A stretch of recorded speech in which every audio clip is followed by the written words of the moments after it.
Assalamualaikum warahmatullahi wabarakatuh.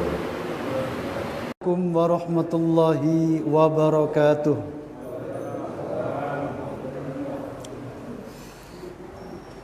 Innal hamdalillahi nahmaduhu wa nasta'inuhu wa nastaghfiruh wa natubu ilaihi wa na'udzu bihi min shururi anfusina wa min sayyiati a'malina man yahdillahu fala mudilla lahu wa man yudlil fala hadiya lahu wa ashhadu an la ilaha illallah wahdahu la syarika lahu wa ashhadu anna muhammadan abduhu wa rasuluh amma ba'du. Para jamaah Masjid Nurul Huda Surabaya yang dimuliakan Allah Subhanahu wa taala, kita lanjutkan kajian kitab Al-Adabul Mufrad dengan tema bersungguh-sungguh dalam berdoa. Babu liya'zimid du'a. Bab agar benar-benar memantapkan doa. Fa innallaha la mukrahu lahu. Karena sesungguhnya Allah tidak ada yang memaksa baginya. Bab ini para jemaah akan menerangkan kepada kita agar dalam berdoa kepada Allah sungguh-sungguh. Karena Allah berhak dalam hal doa. Sebab doa kita hanya kepada Allah. Dan Allah adalah mujibud doa, zat yang menerima doa. Hadis yang pertama dibaca An Abi Hurairah. Ana Rasulullah sallallahu alaihi wasallam qala idza da'a ahadukum fala yaqul in syi'ta wal ya'zimin mas'alata wal mas'ala wa yu'azzami ar-raghbata fa inna Allah la yakhdamu alaihi syai'un aqta'u. Artinya bahwa Rasulullah SAW bersabda, apabila salah seorang di antara kalian berdoa, maka janganlah berkata, jika engkau berkenan, tetapi hendaknya dia memantapkan permohonannya dan hendaknya dia mengagungkan keinginannya, karena Allah tidak akan memperbesar sesuatu yang telah diberikannya. An Abi Hurairah, dari Abi Hurairah, anna Rasulullah sallallahu alaihi wasallam qala, bahwasanya Rasulullah sallallahu alaihi wasallam bersabda, idza da'a ahadukum, apabila salah seorang di antara kalian berdoa, fala yaqul, maka janganlah berkata in syi'ta, jika engkau menghendaki ya Allah, wal ya'zimil mas'alata, dan akan tetapi mantapkanlah doanya atau permohonannya, wal yu'azzimir raghbata, dan hendaknya besarkan keinginannya, fa innallaha la ya'zimu alaihi syai'un a'tahu, maka sesungguhnya Allah itu tidak ada yang membesarkan kepadanya sesuatu apa yang ia berikan. Hadis ini penting sekali para jamaah. Jadi dalam berdoa kepada Allah hendaknya bersungguh-sungguh, karena tidak ada pilihan bagi kita berdoa kecuali kepada Allah. Jangan berdoa begini, ya Allah kalau engkau mau tolonglah saya. Iya kalau Allah mau. Kalau Allah nggak mau gimana coba?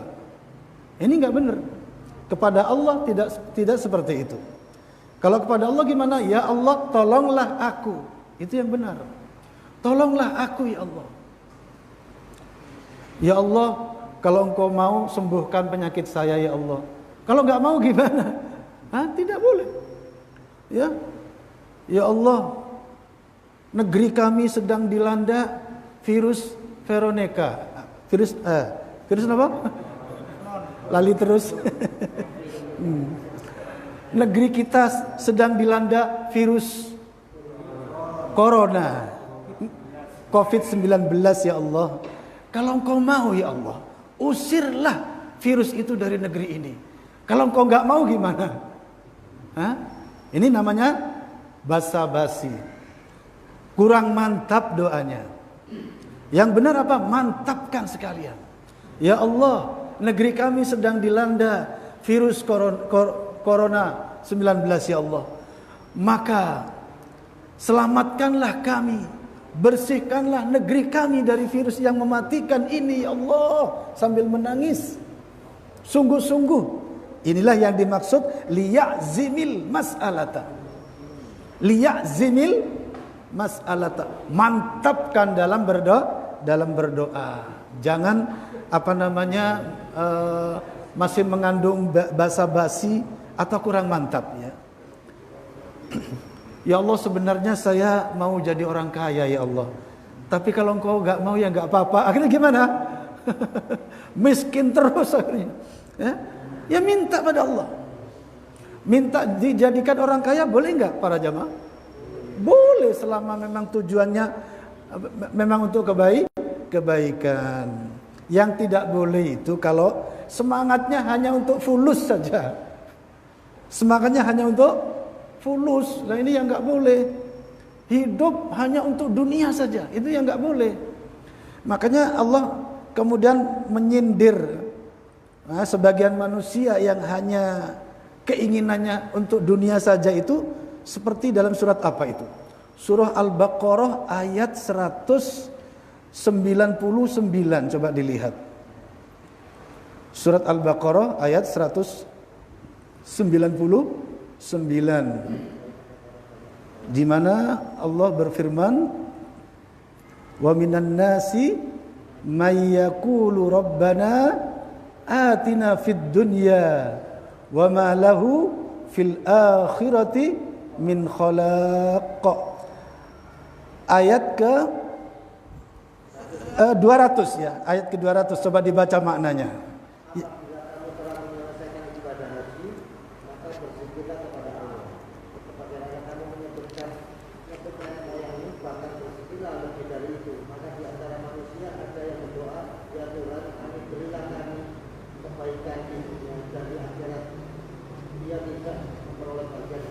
Nah, apa kata Allah?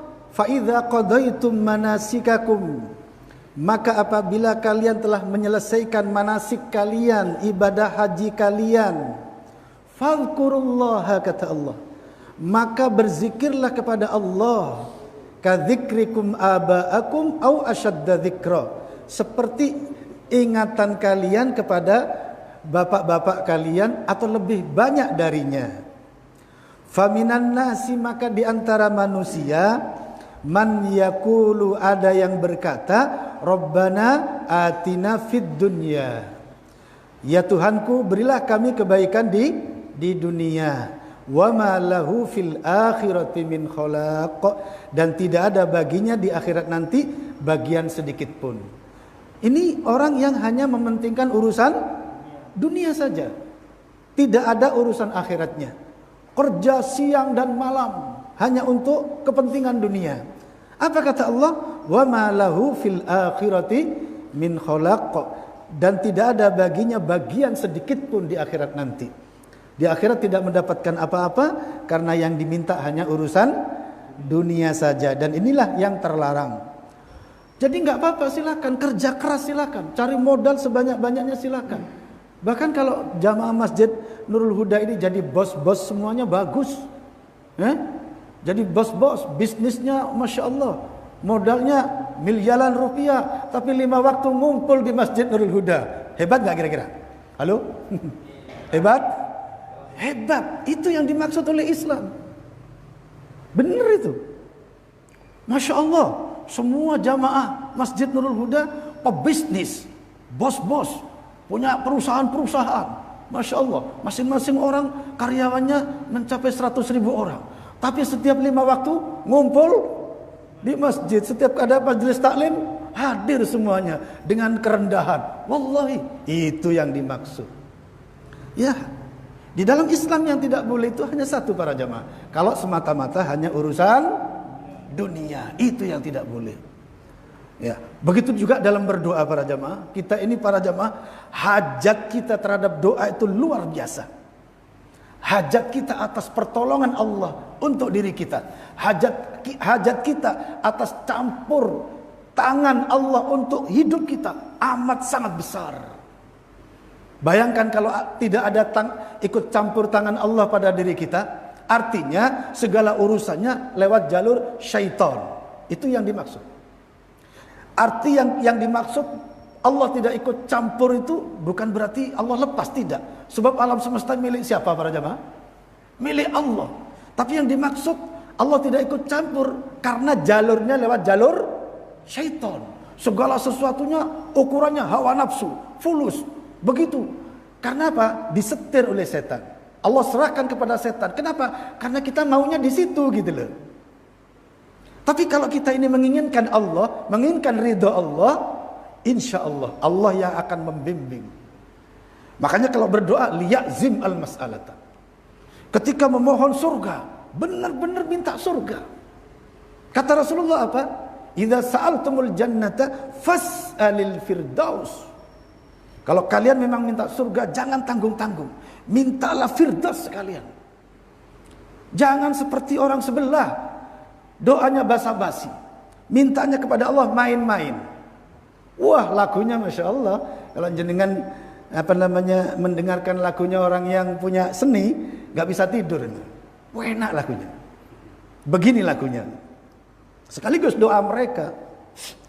Ilahi lastu lil firdausi ahla wala aqwa alan naril jahimi fahabali taubatan waghfir dhunubi fa innaka ghafirudz dzambin azimi. Bisa? Dulu saya di desa, waduh, tukang pegang mic itu ya. Artinya gimana? Ilahi, wahai Tuhanku, lastu lil firdausi ahla. Aku ini enggak potongan masuk surga firdaus. Wala aqwa alan naril jahimi. Tapi aku juga enggak kuat kalau diletakkan di neraka jahim. Lalu kalau Allah mau, lalu lu minta apa? Gimana kalau Allah jawabnya seperti itu kira-kira? Ini doa main-main. Surga firdaus gak merasa pantas, tapi di neraka jahim juga gak kuat. Ini gimana? Bertentangan gak dengan hadis tadi? Bertentangan. Padahal Nabi sudah mengatakan apa? Idza sa'altumul jannata fas'alil firdaus. Apabila kalian meminta surga, jangan tanggung-tanggung. Minta sekalian surga firdaus. Sebab kalau yang diminta surga firdaus para jamaah, dan sungguh-sungguh pasti akan diberi oleh Allah. Cuma jalannya untuk sampai ke firdaus juga beda dengan surga yang paling bawah. Betul nggak kira-kira? Karena surga itu tingkatannya ada 100 tingkatan. Mi'atu darajatin kata Ibnu Katsir. Dalam riwayat Al-Hasan. Surga itu tingkatannya 100. Yang paling tinggi itu a'laha Jannatul Firdaus. Yang paling tinggi sekali surga Firdaus. Tentu syarat untuk masuk surga Firdaus, ubo rampenya kira-kira sulit mana dengan surga yang pertengahan? Sulit mana kira-kira? Ya jelas sulit surga Firdaus. Begitu juga surga yang pertengahan dengan surga yang tingkat 10 paling bawah. Juga beda sudah. Ya, artinya tetapi ketika kita memang minta, ya Allah, masukkan aku ke surga Firdaus, Allah akan masukkan dengan syarat-syarat yang Allah berikan, dan Allah berikan kemampuan, Allah tolong karena yang diminta cuma itu, akhirnya apa? Benar-benar sampai kepadanya. Makanya kalau minta derajat para jamaah, jangan begini. Ini juga termasuk yang terlarang dalam doa tadi. Ya Allah, Saya itu kepingin masuk surga ya Allah. Tapi kalau surga yang pertama kok rasanya belum cukup waktu saya ya Allah. Yang penting gimana caranya saya masuk surga ya. Hah? Ini namanya bukan liyazim. Tidak memantapkan doa.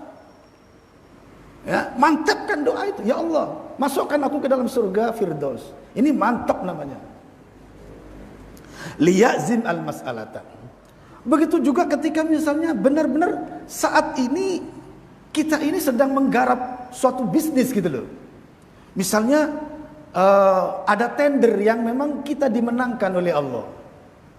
Boleh nggak kita, ya Allah saya dapat tender ya Allah, kalau memang Engkau mau ya Allah ya kasih apa namanya laba yang banyak ya Allah. Ya kalau nggak mau nggak apa-apa lah, yang penting dapat ya Allah. Hah? Ini pebisnis yang gimana ini? Hah? Pebisnis yang nggak cerdas. Kalau menurut saya ini pebisnis yang nggak cerdas. Nah, ini masalahnya memang sedang menggarap suatu tender gitu loh. Paham para bapak-bapak ya? Ya mintalah yang bagus sekalian. Ya Allah, tender saya menangkan dengan izin Kau ya Allah. Berilah aku hasil yang terbaik. Gitu. Berilah aku hasil yang terbaik. Karena kalau hasilnya terbaik nanti kan bisa untuk banyak hal. Masjid Nurul Huda kurang kacanya mubeng, akhirnya apa? Di anu semua itu apa namanya? Ditanggung semuanya. Kenapa? Tendernya berhasil. Nah, kurang apa? Masjid Nurul Huda kalkulasi kurang berapa juta ini? Waduh, kurang 100 miliar. Oke, ini kenapa? Hasilnya 10 triliun ya. Lah kan begitu. Ini namanya mantep kan gitu ya. Jangan ya Allah. Ya, sebagaimana pernah terjadi di masa sahabat ya. Mereka minta apa namanya agar tidak disiksa di neraka, nggak apa-apa disiksa di dunia. Akhirnya tubuhnya menjadi kecil sampai kelihatan tulangnya. Nabi kemudian mendatangi, loh apa yang terjadi? Ternyata dia minta disegerakan siksa di dunia agar tidak di akhirat. Akhirnya oleh Nabi, jangan, kamu tidak akan mampu. Lalu kemudian diajarkan doa yang apa di dalam doa itu minta surga. Para jamaah yang dimuliakan Allah Subhanahu wa taala. Wal yu'azzim ar-raghbah. Dalam berdoa benar-benar besarkan cita-citanya, apa yang dicita-citakan. Toh orang yang beriman insya Allah tidak berlebihan. Ya, tetapi itu tadi jangan sampai imannya melemah. Di atas bersamaan dengan iman yang kuat, doanya diperkuat, cita-citanya diperkuat. Ini baru sejalan dengan keimanannya. Kemudian berdoa kepada Allah itu penting dan itulah yang benar. Sebagaimana di dalam Al-Baqarah 196, coba dilihat. Al-Baqarah 196 Allah menyatakan A'udzu billahi minasy syaithanir rajim. Wa idza sa'alaka 'ibadi anni fa inni qarib. Ujibu da'watad da'i idza da'an. Falyastajibu li wal yu'minu bi la'allahum yarshudun. Artinya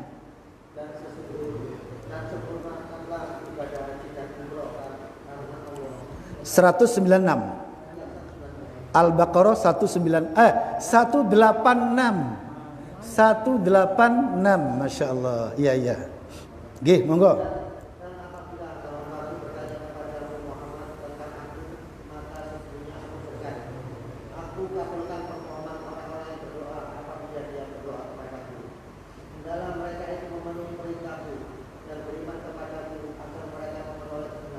Allah berfirman, wa idza sa'alaka ibadi, wahai Muhammad, apabila hamba-hambaku bertanya kepada engkau anni tentang aku, kata Allah, fa inni qarib, jawablah, karena sesungguhnya aku maha dekat. Ujibu da'watad da'i idza da'ani, Aku mengabulkan doa orang-orang yang berdoa apabila ia berdoa kepadaku. Falyastajibuli, maka hendaklah sambutlah perintah-perintahku. Wal yu'minu bi, dan berimanlah kepadaku. La'allahum yarsyudun, agar mereka mendapat petunjuk. Pada ayat ini para jamaah, Allah menunjukkan bahwa Allah itu dekat. Allah itu tidak jauh dari kita. Maka berdoalah kepada Allah. Pokoknya yang penting jangan meminta sesuatu yang sekiranya nggak pantas, nggak wajar. Ya, yang diminta oleh kita kepada Allah sesuatu yang wajar untuk kita. Contoh nggak wajar itu seperti apa? Ya Allah, turunkan emas 1 karung untukku. Hah? Wajar atau nggak wajar? Ngawur itu. Ngawur itu. Betul lah kira-kira. Ya Allah, berilah aku dalam satu waktu istri 100 orang yang paling cantik di muka bumi. Oh, Allah cuma ngizinkan berapa? 4 kok, minta 100. Ini gak wajar. Selama yang wajar, misalnya apa? Ya, minta istri 4, ini wajar. Artinya kalau memang iya, Allah akan kasih fulus nanti. Wah, tiba-tiba tendernya masuk sehingga mampu istri 4, kan gitu ya. Nah, ini wajar. Tapi kalau kerjanya masih kuli batu, terus setiap harinya 75.000 untuk bayar kontrakan, bayar anaknya yang sekolah saja habis per bulannya, minta istri 4, kira-kira gimana? Hah? Memaksakan diri, nggak tahu diri namanya itu, nggak tahu diri. Pada saat seperti itu yang diminta apa? Diberi kecukupan, meminta kecukupan rizki, boleh, silakan. Makanya doa pertengahan itu para jamaah, doa yang paling pertengahan dalam segala sesuatu adalah minta kecukupan. Nah, itu yang benar. Dalam kondisi apapun, kalau yang diminta itu kecukupan, semuanya benar. Yang namanya cukup loh para jamaah. Ya, paham ya? Yang penting meminta kecukupan di dunia dan kecukupan di akhirat. Ini doa yang paling penting. Ketika cukup, ya sudah. Cukup dalam kategori dalam kemiskinan. Kan orang itu tingkat-tingkat. Ada yang miskin, pertengahan, ada kaya. Di saat orang itu memang menjadi grupnya orang miskin, Allah beri kecukupan, ya cukup.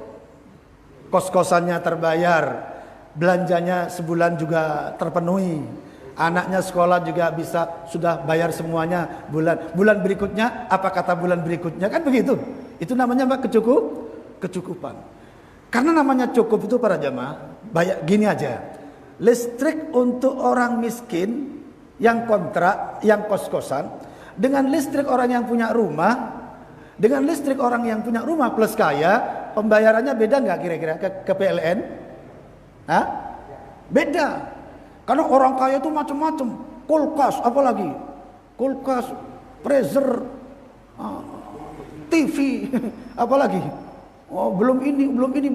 Sedangkan orang yang miskin ya cuman paling ya listrik gitu aja selama setrika. Sehingga pengeluarannya beda. Cukup itu menurut bidang masing-masing. Minta kecukupan itu boleh. Allah Maha dekat.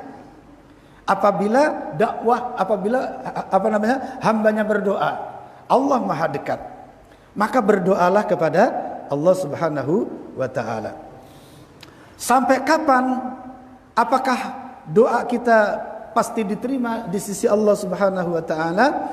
Pasti diterima selama belum melakukan perbuatan-perbuatan berikut ini. Sebagaimana hadis yang diriwayatkan oleh Al-Imam Ahmad Ibn Hanbal rahimahullah, an Anasin, dari Anas, anna Rasulullah sallallahu alaihi wasallam qala, ini di luar konteks Adabul Mufrad, bahwasanya Rasulullah sallallahu alaihi wasallam bersabda, la yazalul abdu bi khairin, tidak henti-hentinya seorang hamba itu dalam kebaikan, doanya dalam kebaikan, malam yasta'jil, selama tidak tergesa-gesa. Qalu, para sahabat bertanya, wa kaifa yasta'jil, bagaimana tergesa-gesanya wahai Rasulullah? Qala, Rasulullah menjawab, yaqulu, ia berkata, qad da'autu rabbi falam yastajib li. Seorang hamba yang berdoa tadi berkata, aku ini sudah berdoa kepada Tuhanku, tapi ternyata tidak dikabulkan. Saat itulah doanya dicoret oleh Allah. Banyak orang Jawa itu sambatnya begini. Sambat itu bahasa Indonesia ini apa ya? Sambat, mengeluh. Nah ini, Pak, sampean itu sakit apa, Pak? Saya itu sakit gigi. Sudah berapa bulan? Sudah ada 5 bulan. Lalu terus gimana usahanya? Saya itu sudah berdoa, ya Tuhanku, ya Tuhanku, ya Tuhanku. Ternyata oleh Allah tidak disembuhkan. Hah? Saat itu oleh Allah dia apa? Dicoret. Orang seperti ini tidak sabar. Padahal kalaupun Allah menyembuhkan, bisa. Sekali berdoa langsung sembuh, bisa. Terkadang harus 3 kali doa. Doa itu para jamaah ibadah, bagian daripada ibadah. Allah memberikan kesempatan kepada kita ibadah itu diantaranya di dalam berdoa. Sehingga ada di antara hamba sekali berdoa langsung diberi oleh Allah dan diuji oleh Allah. Itu ujian. Setelah sembuh, apa reaksinya? Ada juga yang sekali berdoa belum apa-apa, 2 kali berdoa belum apa-apa, 3 kali berdoa C+. Itu ujian. Ada kalanya di antara kita yang namanya berdoa sampai 1 bulan penuh. Ternyata 1 bulan baru ada obat. Boleh silahkan. Tetap saja berdoa kepada Allah. Itulah ibadahnya.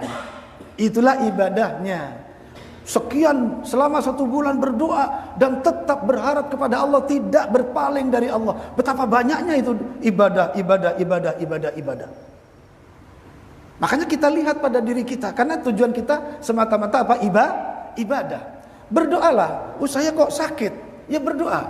Kalau seandainya langsung sembuh, ya kita harus tahu bagaimana caranya. Bersyukur pada Allah.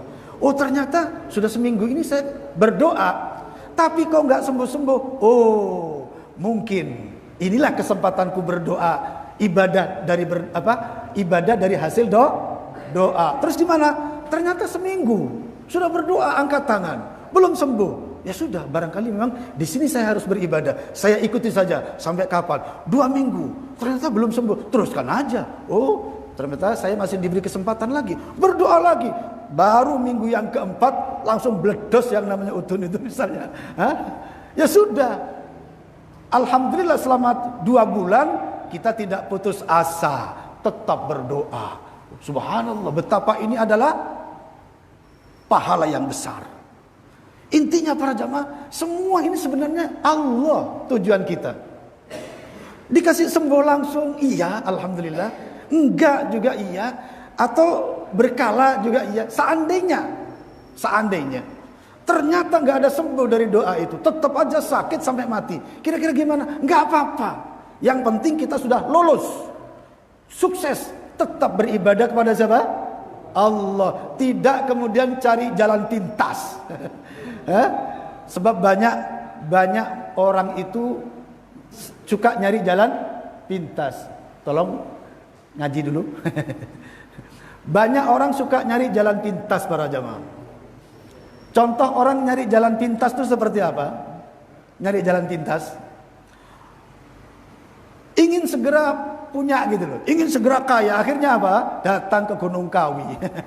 Ini nyari jalan pintas. Ingin segera sembuh, maunya nggak mau sakit lama-lama. Ingin pokoknya hari ini sembuh ya Allah. Ya, itu nyari jalan pintas namanya. Jangan. Berdoa itu serahkan saja. Ya maunya langsung sembuh. Kalau seandainya enggak, ya mungkin Allah punya rencana lain begitu. Terus saja berdoa. Tapi ini ingat para jamaah, kalau kita enggak ngaji para jamaah, mungkin kita akan gagal. Karena banyak orang gagal karena doa. Ketika ternyata enggak sembuh-sembuh, ternyata ini gagal. Akhirnya doa ditinggalkan, datang ke Pak Dukun. Datang ke Pak Dukun. Kalau sudah datang ke Pak Dukun, kira-kira nanti yang terjadi apa para jamaah? Menyan. Kalau menyan Arab, menyan Arab dicampur menyan Madura, dadi apa kira-kira? Betul? Itu kalau datang ke Pak Dukun. Ada juga datang ke Kiai Beduk. Kiai Beduk. Apa ada Kiai Beduk itu? Ada Kiai Bedukun. Sudah Kiai tapi masih suka bedukun. Makanya saya katakan Kiai Beduk. Lah kalau Kiai yang beneran yang ngajarkan ilmu Quran dan Sunnah itu Kiai saya. Itu Kiai top, itu Kiai saya. Ngajar kitab Quran dan Sunnah. Ya, umat ini diajari akhlak Islam yang benar. Akhlak Rasulullah SAW itu Kiai saya. Kalau ada, tolong kasih tahu saya. Saya akan mengunjungi dia, saya akan minta didoakan, saya akan ngaji kepadanya. Tetapi kiai yang suka bakar menyan, saya katakan kiai siapa tadi? Halo? Kiai Beduk. Suka bedukun. Ya, baru saja dikasih ujian oleh Allah langsung nyari jalan pintas. Nah, karena saya sudah berdoa kepada Allah, ya Allah, ya Allah, ya Allah. Ternyata sakit saya malah semakin parah, itu apa? Makanya saya datang ke Kiai Beduk. Nanti oleh Kiai Beduknya dikatakan nggak apa-apa, ini sekedar ikhtiar. Ya ikhtiar sih ikhtiar, tapi kalau ikhtiarnya kemudian sesembuhannya dibakarkan menyan Arab dicampur dioplos dengan menyan Madura, kemudian lap cembuh sembuh, kira-kira gimana? Ya itulah Kiai Beduk, ya itulah syirik namanya. Gak tahan dengan Allah, nyari jalan pintas, lari ke Kiai Beduk. Lah ini salah total, ya. Salah total. Terus gimana? Tetap saja kepada Allah. Sampai kapan? Lah kalau gini Ustaz, ternyata saya sampai mati nggak ada jalan keluar, tetap saja sakit. Kira-kira gimana? Jawabannya gimana? Ya nggak apa-apa, selama tetap kepada Allah. Sebab Allah nanti pasti akan ngasih jaminan. Di dunia memang tidak diterima doanya, tetapi sejak masuk ke alam kubur nanti kamu akan tahu bahwasanya Allah ridho kepadamu. Lah kan gitu. Ini penting para jamaah. Ini iman namanya, iman. Apapun yang namanya doa tetap kepada Allah. Jangan nyari jalan pintas. Jangan pakai bedukun. Ini penting. Sampai kapan kata Rasulullah doa itu tidak diterima oleh Allah? Sampai kepada malam yastajil, selama tidak tergesa-gesa. Contoh tergesa-gesa ini kata Rasulullah, qad da'autu rabbi falam yastajib li. Saya ini sudah berdoa kepada Tuhan, tapi ternyata tidak disembadani, tapi ternyata tidak dikabulkan. Ini salah. Pokoknya kepada Allah, dalam urusan kita dan berdoa kepada Allah, jangan membatasi diri. Yang penting berdoa saja. Ya, yang penting sudah berdoa saja. Dalam Al-Quran dikatakan, fa idza azamta fatawakkal 'ala Allah. Apabila kamu sudah bertekad, maka bertawakallah kepada Allah. Serahkan kepada Allah. Ya, soal usaha mencoba cari modal, mencoba barang ini kok nggak cocok, saya jual kok kemarin saya nggak bisa. Coba cari yang lain yang kira-kira bisa. Itu usaha namanya. Nggak potongan jual ini, ternyata tetap saja di situ akhirnya modalnya habis. Padahal nggak bisa ngitung. Maka carilah yang bisa. Seperti itu. Mana yang kira-kira kita sanggup menjalankannya. Sesuatu yang tidak sanggup jangan dipaksa. La yukallifullahu nafsan illa wus'ah. Allah tidak memaksa. Apa yang bisa begitu? Saya kalau bisnis barang-barang mahal itu ngitungnya susah. Ya sudah, barang-barang kecil aja. Kan begitu ya. Nah itulah sebenarnya kehidupan ini para jamaah. Kemudian hadis berikutnya yaitu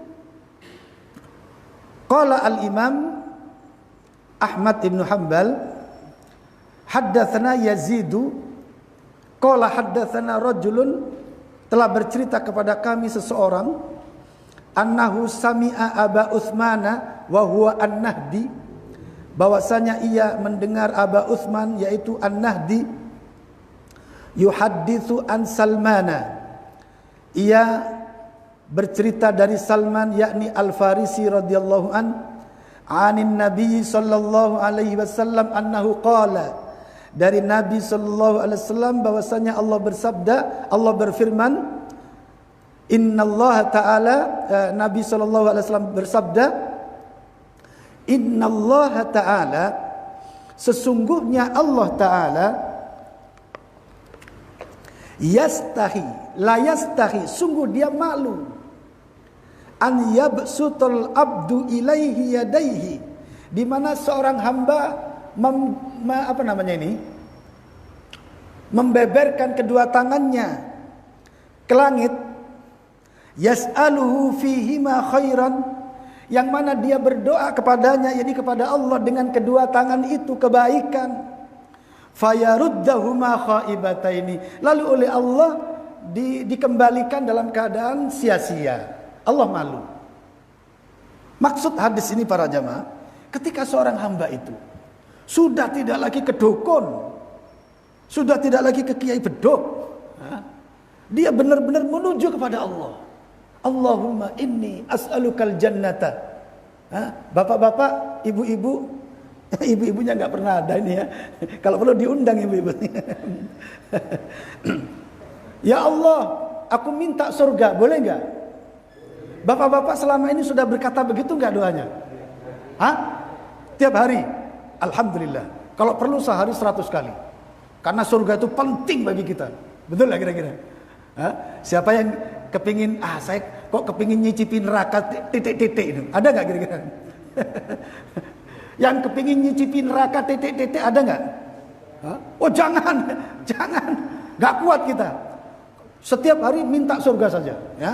Allahumma inni as'alukal jannata, minta pada Allah, minta kebaikan dunia dan akhirat kepada Allah, dan sungguh-sungguh. Maka di dalam hadis ini dikatakan Allah itu malu apabila ada hambanya membeberkan tangannya ke langit minta kepada Allah, lalu oleh Allah dibiarkan sampai kembali tanpa ada hasil. Allah itu malu. Ini menunjukkan bahwa doa setiap hambanya yang ditujukan kepada Allah pasti diterima. Cuma permasalahannya bagaimana Allah menerima, serahkan kepada Allah. Bagaimana Allah menerima. Kenapa? Karena Allah Maha tahu kebaikan kita. Allah Maha tahu kebaikan kita. Terkadang kita langsung diberi saat itu pula dan ternyata menjadi kebaikan. Sementara Allah suka dengan kita. Ada pula para jamaah, karena Allah cinta kepada kita, sayang kepada kita, jangan sampai kita binasa. Sesuatu yang diminta tadi ternyata seandainya langsung diberikan bisa jadi nggak kuat karena saking besarnya. Bisa jadi berubah menjadi tidak bersyukur. Yang tadinya biasa sholat berjamaah di masjid, gara-gara Allah terima doanya karena minta ya Allah berikan saya mobil bulan ini, mobil yang paling new ya Allah. Lantas Allah kasih mobil new. Sementara Allah tahu dia tidak akan mampu. Begitu dikasih mobil new ternyata loh, kok fulan ini kok nggak pernah kelihatan sholat berjamaah di masjid. Ternyata gara-gara apa? Mobil new. Lah ini permasalahannya, ini Allah cinta kepada hamba ini agar dia juga tetap sholat berjamaah di masjid. Maka permintaannya mungkin oleh Allah dilewatkan cara yang tidak langsung. Tidak langsung. Sehingga dia tetap mensyukuri nikmat. Ada kalanya doa kita itu tidak berbentuk apa yang diminta saat itu, karena Allah Maha tahu. Kalau langsung diberi akan terjadi fitnah pada dirinya. Maka Allah selamatkan dia dari perkara fitnah yang lain yang menyebabkan dia selamat dari fitnah itu. Itu juga urusan Allah. Allah Maha tahu. Yang terakhir, ada kalanya Allah tahu kepada hambanya ini, dan Allah ingin memberi hadiah yang paling besar di akhirat nanti. Maka oleh Allah diuji, dia berdoa, ternyata tidak diberi sekarang. Ternyata dia pun tetap berharap hanya kepada Allah. Mati, Allah kasihkan total jenderal semuanya. Apa yang diminta, di mana? Di akhirat nanti. Dari 3 permasalahan ini, kalau disimpulkan gimana para jemaah? Ya sudah, berdoa saja hanya kepada Allah jangan putus asa. Cuman permasalahannya kembali ke tadi para jamaah, jangan yang neko-neko, yang gak wajar. Ya Allah, berilah turunkan kepadaku emas 2 karung dari langit. Gak wajar. Gak wajar itu. Jadi tukang kuli batu, ya Allah tahun ini saya mau haji ya Allah. Kuli batu kok tahun itu mau haji. Ini gak wajar. Ini. Kemudian para jamaah, hadis berikut ini sudah masuk? Oh iya, alhamdulillah ya. Sudah masuk waktu. Saya ringkaskan sedikit bahwasanya berdoa itu adalah ibadah. Maka berdoalah kepada Allah. Dan ketika berdoa kepada Allah jangan basa-basi. Mantapkan doanya selama hal itu wajar untuk kita. Dan apabila Allah menghendaki, Allah akan menurunkan permintaannya langsung, atau Allah akan palingkan kepada sesuatu yang dengannya kita akan selamat dari terjadinya fitnah, atau Allah akan berikan semuanya nanti di akhirat nanti. Kesimpulannya, berdoalah kepada Allah dan serahkan hasilnya kepada Allah Subhanahu wa taala. Inilah sejatinya seorang mukmin, al-mu'minul shadiq, mukmin yang sebenarnya. Sampai di sini semoga kajian kita malam ini mendapatkan kemantapan ilmu yang bermanfaat dalam masalah doa. Amin ya rabbal alamin. Mari kita tutup dengan doa kafaratul majlis. Subhanakallahumma wa bihamdika asyhadu an la ilaha illa anta astaghfiruka wa atubu ilaik. Assalamualaikum warahmatullahi wabarakatuh.